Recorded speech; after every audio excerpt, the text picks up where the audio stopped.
Do you ever find yourself defending a movie other people tell you is bad? Better yet, do you low-key agree the movie's bad, but you find yourself defending it anyway? Hi, my name is Nate, and I just bought a microphone. If you're anything like me, you can still love a movie even though it's not perfect. Hell, if you're anything like me, you can still love a movie that's a bit of a mess. Why? Because it's got good bones. So the movie didn't turn out quite right. Big deal. You love it more for what it could be than what it is. That's how I feel about 2014's A Million Ways to Die in the West, a modern Western that's a real fixer-upper. And so just like they do with old houses on HGTV, I'm going to fix up this movie to hopefully bring out its unique qualities, all the while respecting its foundation so it doesn't fall apart. A Million Ways to Die tells the story of Albert, a cowardly sheep farmer who gets dumped by his girlfriend Louise after backing down from a public pistol duel in Arizona in 1882. After Louise starts dating Foy, a man she feels has more social currency, Albert tries to make her jealous and win her back by entering a phony romantic relationship with Anna, the mysterious new girl in town. But unbeknownst to Albert, Anna has a criminal past, and through their relationship, Albert learns sometimes courage means standing up for yourself, but other times it means knowing when to walk away. A Million Ways to Die was a critical dud and a financial disappointment, grossing just $87 million on a budget of $40 million. Now that doesn't sound so bad, right? It sounds like they doubled their investment. But when you see a movie's budget listed on Wikipedia or Box Office Mojo, that's the budget of production. Studios usually spend nearly just as much on marketing, so a movie doubling its budget at the box office is more like the studio breaking even. Now, I personally love this movie's focus on landscape, which was the biggest draw of the Western genre, which thrived during a time before the majority of Americans were doing a lot of travel. They could transport you to a natural wonder you may not otherwise see in your lifetime. A Million Ways to Die gives you beautiful shots of undeveloped terrain, stunning sunsets, and the clearest night skies with seemingly endless stars.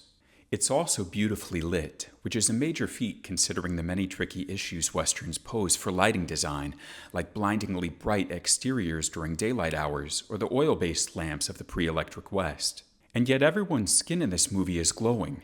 No exterior shot feels blown out, and no interior shot feels underlit, unless they want it to for menacing contrast. A Million Ways to Die has great action, and the score and musical numbers are fabulous, which brings me to the writer, director, and star himself, Seth MacFarlane, who in my opinion somehow manages to remain an underrated talent despite being so clearly comedically and musically gifted. Finally, this movie has a very simple and yet touching theme. There are a million senseless ways this life can take you out prematurely, all of which are tragic, but perhaps the only one that may be worth it in the end is to die for love. But all of these wonderful things are buried in a movie that has a lot of problems. Now, I've broken the majority of those problems down into 5 categories, plus a fun bonus category at the end. I'll discuss each problem and propose a fix, hopefully with the end result of a much improved movie. Problem 1, a low body count. Throughout this movie, people in Albert's town of Old Stump regularly die in outrageous ways that highlight just how dangerous life in the West was. The deaths are also meant to serve as a spine of sorts to hold up the movie's theme, always keeping death in mind, so when Albert finally puts his life on the line for love, the moment has maximum impact. However, these deaths stop before the movie even reaches its midpoint. As is, this movie shouldn't be called A Million Ways to Die in the West. It should be called 6 or 7 Ways to Die in the West, because that's all we get. As a result, when Albert finally decides to see a duel through for Louise's hand and has the realization she isn't worth it because she never treated him very well, and hey, that's not love, it falls flat because you totally forgot what's at the heart of this movie. Now, when a death does happen, all the characters stop and watch and have big over-the-top reactions. Not only does this eat up a lot of time, but it sort of kills the flow of the story. In fact, I believe that's why they drop the deaths midway, because they start to pull focus when the plot takes off. My solution then is to desensitize the characters to the deaths that are happening all around them. Albert monologues about how absurd and untimely deaths are just part of life in the West, so why not make them used to it?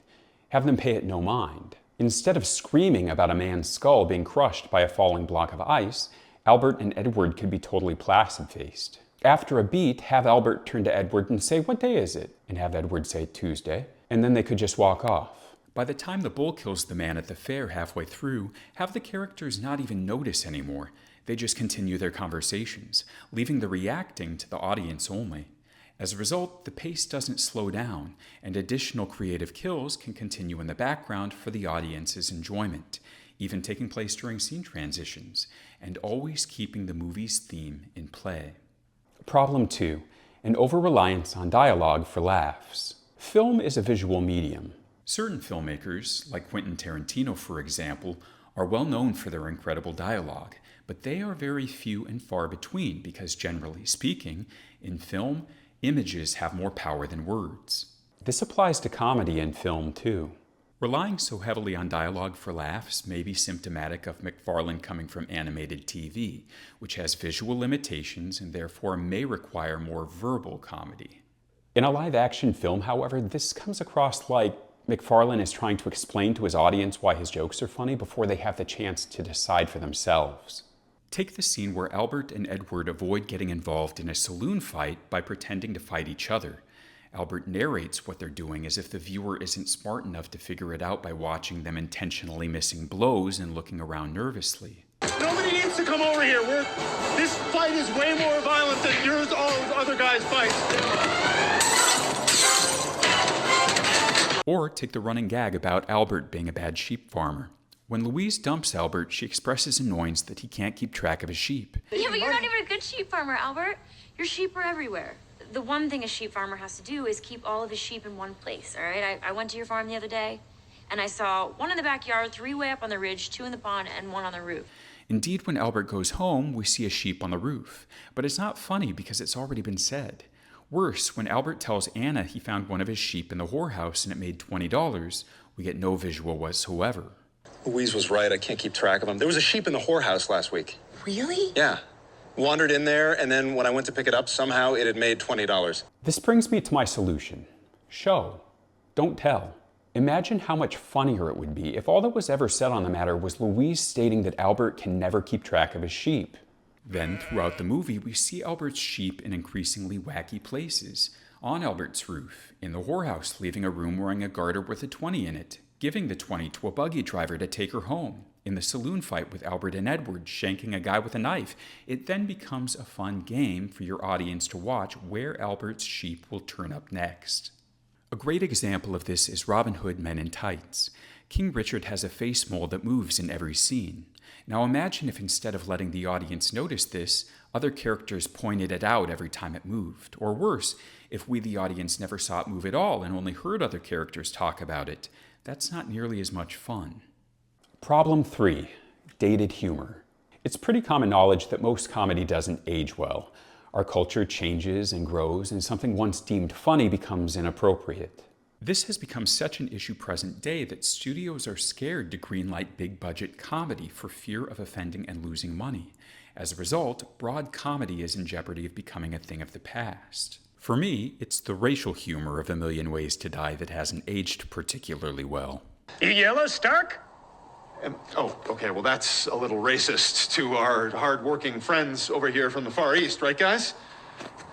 That is a simulation of a fat ass right there. If I was a black guy, this is the meanest trick you could play on me. And one more thing, my grandparents were Arabic, so I'm required by Muslim tradition to recite the Islamic death chant immediately before dying.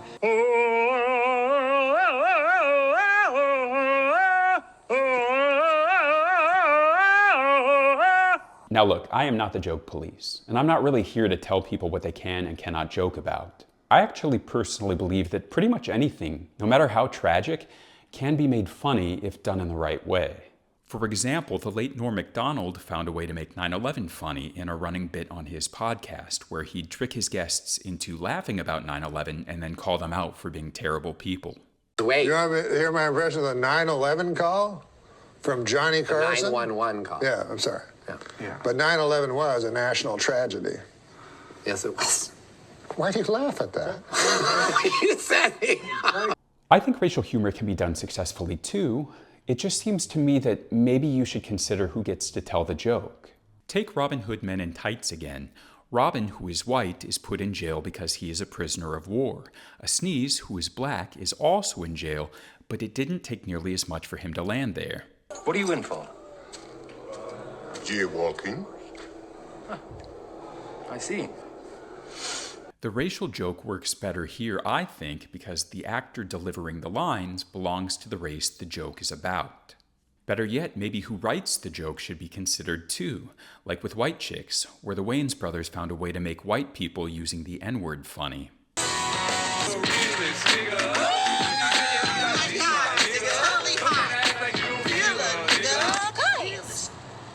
I can't believe that you just said that. So what?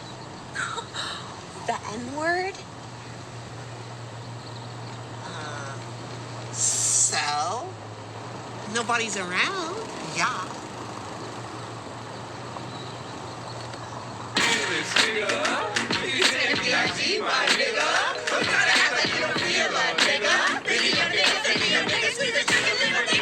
Written and performed by Sean and Marlon Wayans and directed by their brother Keenan Ivory Wayans, White Chicks pulls this off because, in my opinion, the race of the writers and performers says to the audience, hey, it's okay to laugh about this because we are, and we invite you to laugh too. My solution then is twofold. First, diversify the writers. McFarlane's humor would pair nicely with a Wayans or a Keegan-Michael Key. And second, diversify the cast. With the exception of a Jamie Foxx cameo as Django in the end credits, there are no black characters in A Million Ways to Die. Now, is this faithful of the Western genre? Sure, they rarely incorporated black characters. But was it true of the West? Absolutely not. It's estimated that some 20% of American cowboys were black. Now, obviously, McFarlane loves Westerns, and this movie is his love letter to them, but he already takes so many creative liberties, why not take one more by adding characters of color? This can be used for comedy, calling out the whitewashing and imperialistic tendencies of the Western genre. They already do this a little by pointing out how these movies portrayed indigenous people. God, why are the Indians always so mad? I don't know. I mean, we're basically splitting this country 50-50 with them. They're just selfish. But indigenous people are nowhere to be seen until Act 3, and only one of them gets a name. Cochise should absolutely appear in Act 1 and 2, misinterpreted as a threat, mirroring how indigenous people were vilified in Westerns, and then flipping that script. Problem 4, a lack of love. Now, a major criticism of the movie when it came out was that Seth MacFarlane and Charlize Theron have no chemistry. I disagree. I think they have a lot. So much so that I kind of wish they were a couple in real life. No, I don't. I wish I was in a couple with Seth MacFarlane. But I still disagree that they have no chemistry. Instead, I think this is a genre issue. While this movie knows it's a Western, it doesn't seem to know that it's equally a romance. This is an opposites attract and bring out the best in each other kind of story. He's uptight and square, and she's wild and doesn't care what others think. And yet it feels like A Million Ways to Die is completely unaware of how Albert and Anna complement each other. When it does give us romance, this movie is at its best.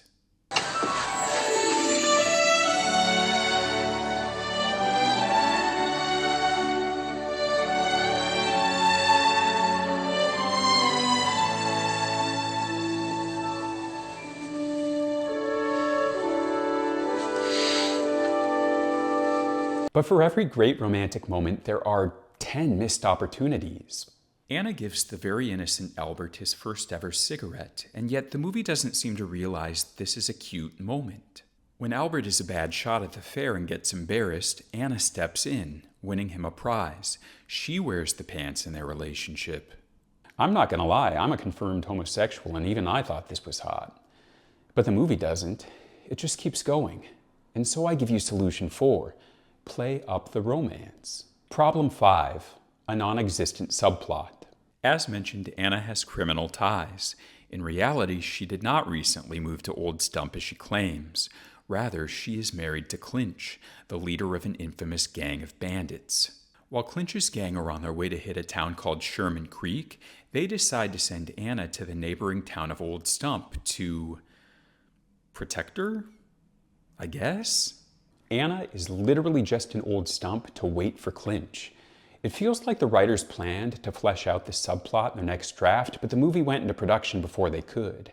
And this is a big problem because this subplot is the source of the main tension for Act 3. Clinch returns to pick up his wife. outing Anna as a married woman, hurting Albert who is falling for her, and endangering Albert's life when Clinch vows to kill him for getting involved with Anna. Now yes, Anna is married and didn't tell Albert, but it doesn't feel like a big enough betrayal for there to be much tension between the two of them because, 1, Anna was in fact forced to marry Clinch, and 2, all she and Albert did in the first place was kiss. It feels like if Anna just said to Albert, "Hey, I don't love my husband," Albert would be like, "Yeah, that totally makes sense." Or if Albert said to Clinch, "Hey man, all we did was kiss," Clinch would be like, "Okay, fine, but don't do it again." Anna needs to be given a mission in Old Stump, and for getting close to Albert in the first place. So my solution, let's write a subplot. Let's say that instead of sending Anna to Old Stump to wait for him, Clinch hears rumors of an untapped oil spring that Albert lives on top of. Now this is a bit of a fib, as Arizona wasn't exactly known for being rich in oil like California or Texas, but modest deposits were found in Arizona circa 1905, so we can take some creative liberties and bump that up a couple decades. Clinch and his gang learn that Albert is recently single, and they send Anna to get close to him, marry him, and gain ownership of his land while they wait in the wings.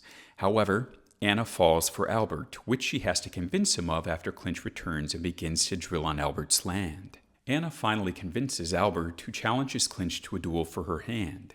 Albert succeeds in disarming Clinch, thereby winning the duel. But Clinch cheats, pulling a second gun on Albert. Clinch disarms Albert and tells him to prepare to die, but just at that moment an oil geyser erupts under Clinch's feet, proving the rumor to be true. The geyser kills Clinch, giving us yet another way to die in the West, wrapping up the theme, and freeing Anna to marry Albert, who is now fabulously wealthy from the oil spring. Okay, now for the bonus category. Lazy marketing. I want you to take a good, hard look at this poster. Can you tell me what A Million Ways to Die is about based on this poster, and therefore maybe have the incentive to want to go watch it?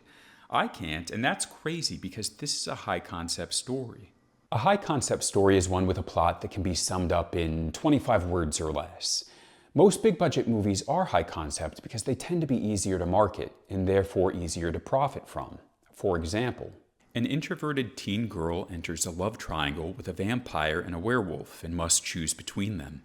That idea is pretty easy to communicate in a movie poster, right? A low-concept story, on the other hand, can't be summed up as easily. For example, a young Austrian woman enters an arranged marriage with the soon-to-be king of France to unite their nations, but struggles to produce an heir, not necessarily because she's having fertility struggles, but because they have no sexual chemistry. So she deals with the unrealistic pressure of diplomacy being linked to starting a family by spending an outrageous amount of money on shoes and parties, eventually having a son, but also driving France into so much debt that the people of France want to kill her and do.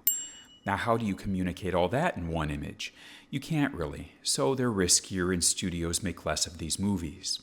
But again, A Million Ways to Die is high concept, so let's fix this damn poster.